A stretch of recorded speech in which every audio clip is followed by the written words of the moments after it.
بسم اللہ الرحمن الرحیم۔ حضرت حکیم الامت مجدد الملت حضرت مولانا شاہ اشرف علی صاحب تھانوی رحمۃ اللہ علیہ کی کتاب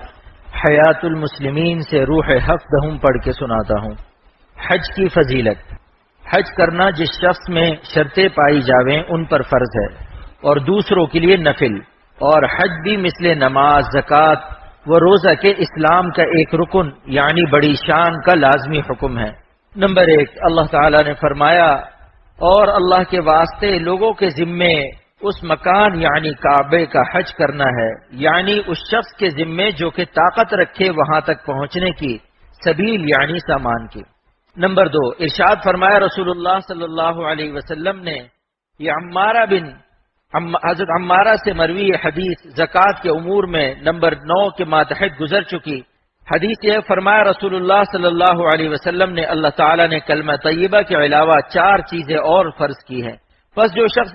ان میں سے 3 کو ادا کرے تو اس کو پورا کام نہ دیں گی جب تک کہ سب کو ادا نہ کرے، یعنی نماز، زکوٰۃ، رمضان کے روزے اور بیت اللہ کا حج،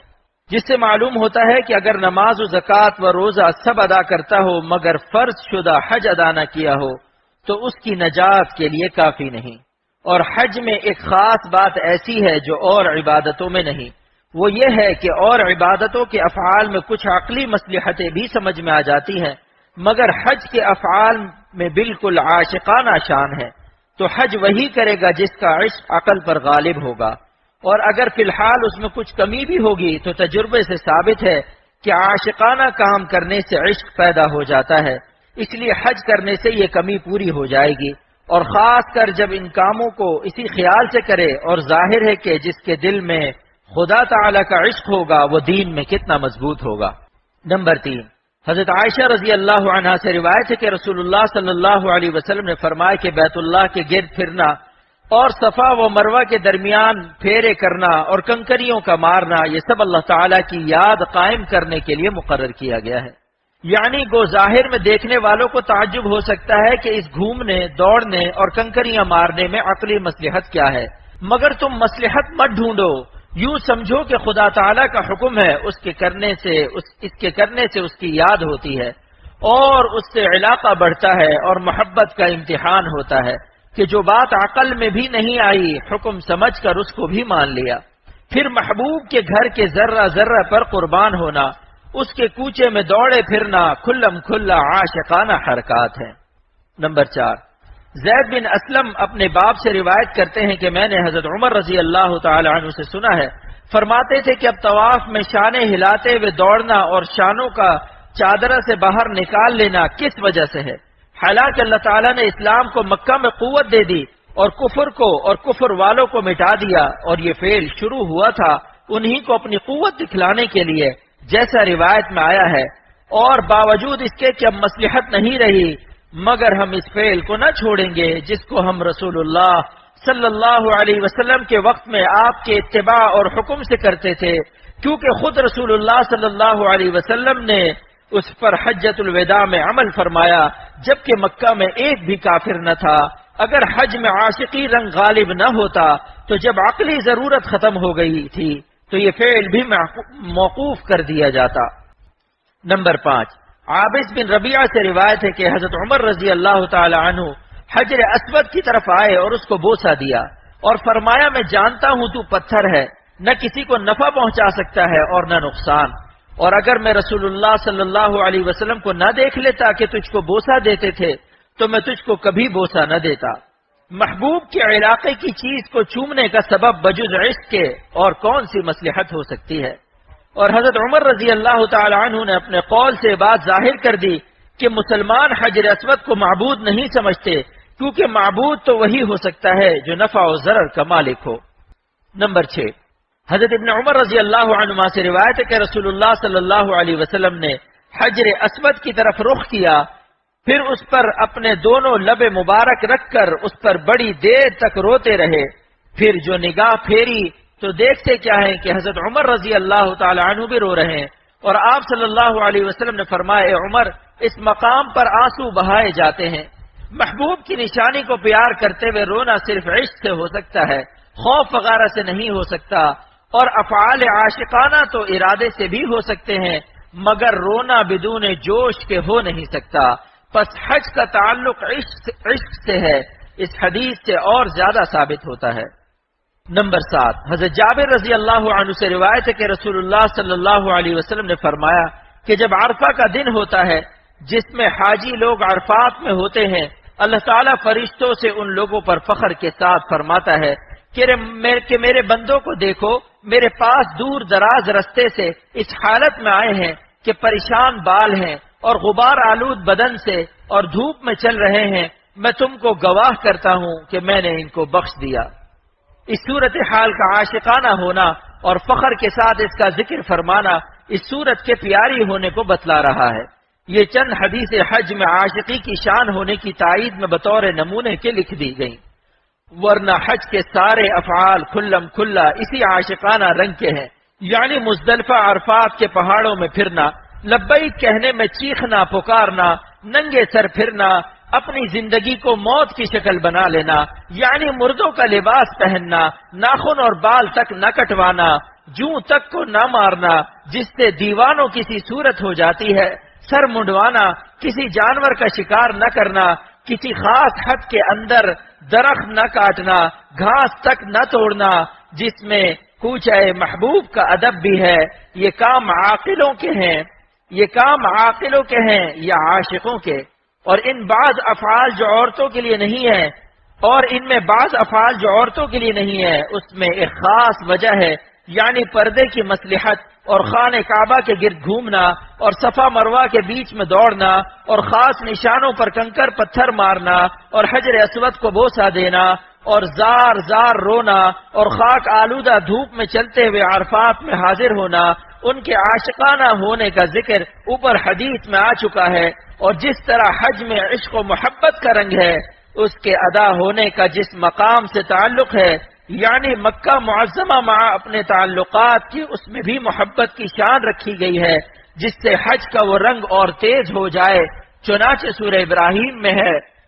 نمبر 8، حضرت ابراہیم علیہ السلام نے دعا کی کہ میں اپنی اولاد کو آپ کے معظم گھر کے قریب آباد کرتا ہوں، آپ کچھ لوگوں کے دلوں کو ان کی طرف مائل کر دیجئے۔ اس دعا کا وہ اثر آنکھوں سے نظر آتا ہے، جس کو ابن ابی حاتم نے سدی رحمت اللہ علیہ سے روایت کیا ہے۔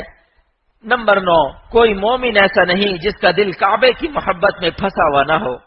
حضرت ابن عباس رضی اللہ تعالی عنہ فرماتے ہیں، اگر ابراہیم علیہ السلام یہ کہہ دیتے کہ ہم لوگوں کے قلوب تو یہود و نصارہ کی وہاں بھیڑ ہو جاتی، لیکن انہوں نے اہل ایمان کو خاص کر دیا کہ کچھ لوگوں کے قلوب کہہ دیا۔ نمبر 10، حضرت ابن عباس رضی اللہ عنہ سے روایت ہے کہ رسول اللہ صلی اللہ علیہ وسلم نے ہجرت کے وقت مکہ معظمہ کو خطاب کر کے فرمایا، تو کیسا کچھ ستھرا شہر ہے اور میرا کیسا کچھ محبوب ہے، اور اگر میری قوم مجھ کو تجھ سے جدا نہ کرتی تو میں اور جگہ جا کر نہ رہتا۔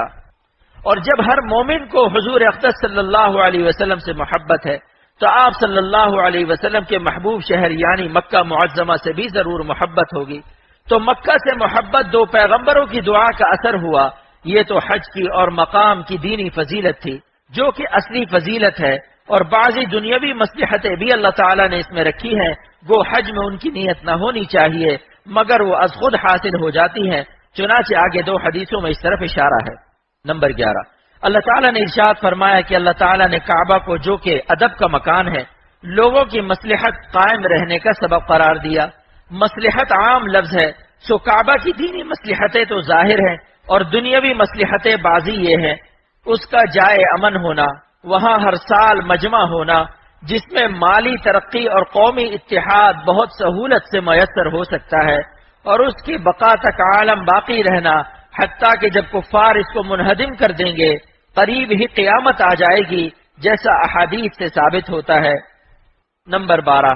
اللہ تعالیٰ نے حج کے لیے لوگوں کے آنے کی حکمت یہ ارشاد فرمایا ہے، اپنے دینی اور دنیاوی فوائد کے لیے موجود ہوں، مثلا آخرت کے منافع یہ ہیں حج و ثواب و رضائے حق، اور دنیاوی فوائد یہ ہیں قربانی کا گوشت کھانا اور تجارت و مثل ذالک۔ نمبر 13، ابن ابی حاتم نے اس کو حضرت ابن عباس رضی اللہ تعالیٰ عنہ سے روایت کیا ہے، اور حج کے رنگ کی ایک دوسری عبادت اور بھی ہے، یعنی عمرہ جو سنت موقدہ ہے، جس کی حقیقت حج ہی کے بعض عاشقانہ افعال ہے، اسی لیے اس کا لقب حج اصغر ہے۔ نمبر 14، عبداللہ ابن عباس اور ابن مسعود رضی اللہ عنہما سے روایت ہے در منصور میں، مگر یہ حج کے زمانے میں بھی ہوتا ہے جس سے دو عبادتیں ایک چاند کی جمع ہو جاتی ہیں، اور دوسرے زمانے میں بھی ہوتا ہے یہاں تک کا مضمون کا ایک سلسلہ تھا، آگے متفرق طور پر لکھا جاتا ہے۔ نمبر 15، فرمایا اللہ تعالیٰ نے اور جب حج یا عمرہ کرنا ہو تو اس حج اور عمرے کو اللہ تعالیٰ کے خوش کرنے کے واسطے پورا ادا کیا کرو، افعال و شرائط بھی سب بجا لاؤ اور نیت بھی خالص ثواب کی ہو۔ نمبر 16، حضرت ابو امامہ رضی اللہ عنہ سے روایت ہے کہ رسول اللہ صلی اللہ علیہ وسلم نے فرمایا، جس شخص کو کوئی ظاہری مجبوری یا ظالم بادشاہ یا کوئی معذور کر دینے والی بیماری حج سے روکنے والی نہ ہو اور وہ پھر بے حج کیے مر جائے، اس کو اختیار ہے خواہ یہودی ہو کر مرے یا نصرانی ہو کر۔ فرض حج نہ کرنے میں کتنی سخت دھمکی ہے۔ نمبر 17، حضرت ابن عباس رضی اللہ عنہ سے روایت ہے کہ رسول اللہ صلی اللہ علیہ وسلم نے فرمایا، جو شخص حج کا ارادہ کرے اس کو جلدی کرنا چاہیے۔ نمبر 18، حضرت ابن مسعود رضی اللہ عنہ سے روایت ہے کہ رسول اللہ صلی اللہ علیہ وسلم نے فرمایا، حج اور عمرہ اتصال کر لیا کرو جبکہ زمانہ حج کا ہو، دونوں افلاس کو اور گناہوں کو دور کرتے ہیں، جیسے بھٹی لوہے اور سونے اور چاندی کے میل کو دور کرتی ہے، بشرطے کہ کوئی دوسرا امر اس کے خلاف اثر کرنے والا نہ پایا جائے، اور جو حج احتیاط سے کیا جائے اس کا عوض بجز جنت کے کچھ نہیں۔ اس میں حج عمرے کا ایک ہی دینی فائدہ مذکور ہے، وہ ایک دنیاوی نفع، اور گناہ سے مراد حقوق اللہ ہے، کیونکہ حقوق العباد تو شہادت سے بھی معاف نہیں ہوتے۔ نمبر 19، حضرت ابو ہریرہ رضی اللہ عنہ سے روایت ہے کہ رسول اللہ صلی اللہ علیہ وسلم نے فرمایا، حج کرنے والے اور عمرہ کرنے والے اللہ تعالیٰ کے مہمان ہیں، اگر وہ دعا کرتے ہیں تو اللہ تعالیٰ ان کی دعا قبول کرتا ہے، اور اگر وہ اس سے مغفرت چاہتے ہیں تو وہ ان کی مغفرت کرتا ہے۔ نمبر 20، حضرت ابو ہریرہ رضی اللہ عنہ سے روایت ہے کہ رسول اللہ صلی اللہ علیہ وسلم نے فرمایا، جو شخص حج کرنے یا عمرہ کرنے یا جہاد کرنے چلا پھر وہ رستے ہی میں ان کاموں کے کرنے سے پہلے مر گیا، اللہ تعالیٰ اس کے لیے غازی اور حاجی اور عمرے والے کا ثواب لکھے گا۔ اور حج کے متعلق ایک تیسرا عمل اور بھی ہے، یعنی حضور اقدس صلی اللہ علیہ وسلم کے روضہ شریف کی زیارت، جو اکثر علماء کے نزدیک مستحب ہے، اور جس طرح حج میں عشق الہی کی شان تھی، اس زیارت میں عشق نبوی صلی اللہ علیہ وسلم کی شان ہے، اور جب حج سے عشق الہی میں ترقی ہوئی اور زیارت سے عشق نبوی صلی اللہ علیہ وسلم میں، تو جس کے دل میں اللہ اور رسول کا عشق ہوگا وہ دین میں کتنا مضبوط ہوگا۔ اس شان عاشقی کا پتہ ذیل کی حدیث سے چلتا ہے۔ نمبر 21، حضرت ابن عمر رضی اللہ عنہما سے روایت ہے کہ رسول اللہ صلی اللہ علیہ وسلم نے فرمایا، جو شخص حج کر کے میری وفات کے بعد میری قبر کی زیارت کر لے وہ ایسا ہے جیسے میری حیات میں میری زیارت کر لے۔ حضور اقدس صلی اللہ علیہ وسلم نے دونوں زیارتوں کو برابر فرمایا، اور جب کسی خاص بات کی تخصیص نہیں تو ہر اثر میں برابر ہوں گی، اور ظاہر ہے کہ آپ صلی اللہ علیہ وسلم کی حیات میں آپ صلی اللہ علیہ وسلم کی زیارت ہوتی تو کس قدر آپ کا عشق قلب میں پیدا ہوتا، تو وفات کے بعد زیارت کرنے کا بھی وہی اثر ہوگا۔ اور حدیث تو اس دعوے کی تائید کے لیے لکھ دی، ورنہ اس زیارت کا یہ اثر ترقی عشق نبوی کھلم کھلا آنکھوں سے نظر آتا ہے۔ اور جس طرح حج کے مقام یعنی مکہ معظمہ میں محبت کی شان رکھی گئی ہے، جس کا بیان اوپر ہو چکا ہے، اس زیارت کے مقام یعنی مدینہ منورہ میں محبت کی شان رکھی گئی ہے۔ نمبر 22، حضرت ابو ہریرہ رضی اللہ عنہ سے روایت ہے کہ رسول اللہ صلی اللہ علیہ وسلم نے فرمایا، اے اللہ، ابراہیم علیہ السلام نے تجھ سے مکہ کے لیے دعا کی تھی اور میں تجھ سے مدینہ کے لیے دعا کرتا ہوں، اور وہ بھی اور اتنی ہی اور بھی، یعنی جتنی ابراہیم علیہ السلام نے مکے کے لیے کی تھی وہ بھی اور اس سے زیادہ بھی۔ اسی باب کے نمبر 8 میں گزرا ہے کہ حضرت ابراہیم علیہ السلام نے مکہ معظمہ کے لیے محبوبیت کی دعا فرمائی ہے، تو مدینہ منورہ کے لیے دگنی محبوبیت کی دعا ہوگی۔ نمبر 23، حضرت عائشہ رضی اللہ عنہا سے روایت ہے کہ رسول اللہ صلی اللہ علیہ وسلم نے فرمایا، اے اللہ، مدینے کو ہمارا محبوب بنا دے جیسا ہم مکہ سے محبت کرتے تھے، بلکہ اس سے بھی زیادہ۔ نمبر 24، حضرت انس رضی اللہ عنہ سے روایت ہے کہ نبی کریم صلی اللہ علیہ وسلم جب سفر سے تشریف لاتے اور مدینے کی وادیوں کو دیکھتے تو سواری کو تیز کر دیتے، مدینے کی محبت کے سبب۔ محبوب کا محبوب جب محبوب ہوتا ہے تو ضرور مسلمانوں کو مدینے سے محبت ہوگی۔ نمبر 25، یحییٰ ابن سعید سے روایت ہے کہ رسول اللہ صلی اللہ علیہ وسلم نے فرمایا روئے زمین میں کوئی جگہ ایسی نہیں جہاں مجھ کو اپنی قبر ہونا مدینے سے زیادہ پسند ہو۔ یہ بات 3 بار فرمائی۔ اس میں یہ بھی تقریر ہے جو اس سے پہلے حدیث میں تھی، اور حج و زیارت سے محبت کا بڑھ جانا اور خود حج و زیارت کی اور ان کے مقاموں کی بھی محبت ہر ایمان والے کے دل میں ہونا محتاج دلیل نہیں، اور اس محبت کا جو اثر دین پر پڑتا ہے اس کا بیان اوپر ہو چکا۔ اللہ پاک عمل کی توفیق۔